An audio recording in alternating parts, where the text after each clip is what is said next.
Hi guys, so for today's session 3 presentation on behavior, I decided to look at my own behavior in the past couple days and my own attitude, uh, and just how I interacted with people, how I interacted with family members, how I interacted with friends, and that brought me to a few things, and that was uh, the variables that took place within inside my attitude.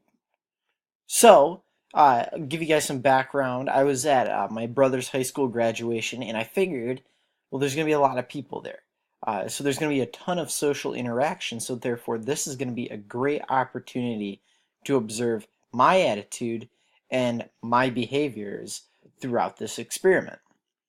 So before I do that, I want to get into what is an attitude. Sabet says attitudes are often complex and an ambivalent, consisting of both positive and negative reactions.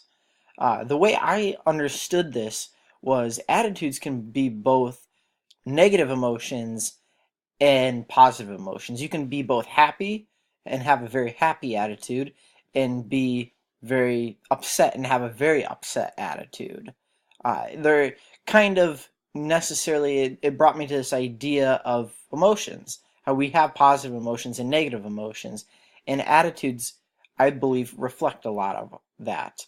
And Sabitz also shares how attitudes can serve a purpose with how we interact with people. She shares how they serve in how we organize our social world in the reevaluation with the same people we've had contact with, and how we base our attitudes off of people per se.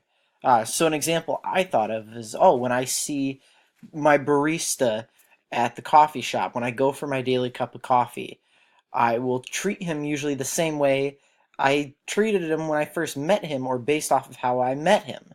I'm going to have a attitude that is inclined to friendliness and more of a social outgoing attitude than I would with someone who I probably don't know before. Um, and I noticed that in my own behavior, especially when I was at this graduation ceremony with the people I was familiar with. I noticed my attitude was very much organized in that sense, since I already knew them. Therefore, I didn't have to reevaluate my attitude towards them. So my hypothesis actually going into this was uh, my attitude won't reflect my behavior.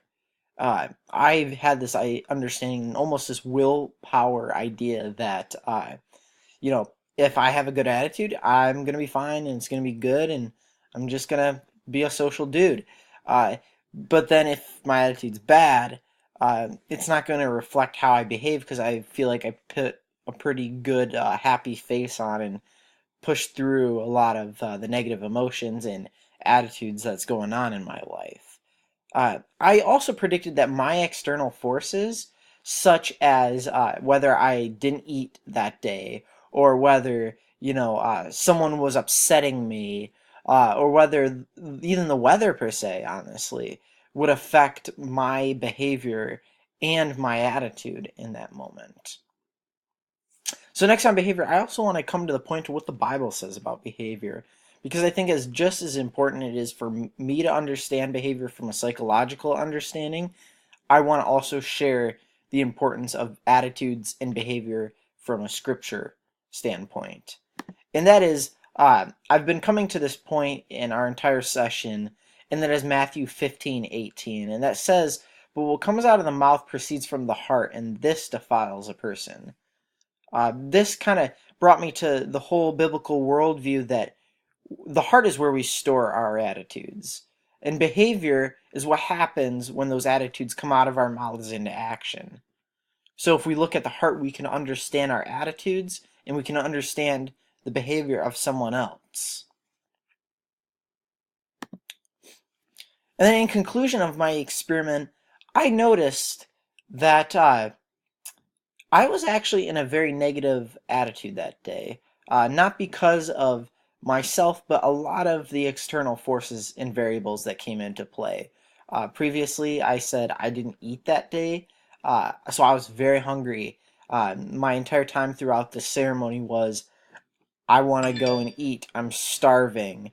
I need to eat, and then at play, there was external forces within my family being upset and frustrating me, and that really reflected on how I just behaved and how my attitudes were. I was very cynical then at that point internally, and then externally, my attitude actually showed in my behavior. I kind of distanced myself and became very quiet and very just frustrated, and my behavior actually stemmed from my attitude, and that was due to all those variables.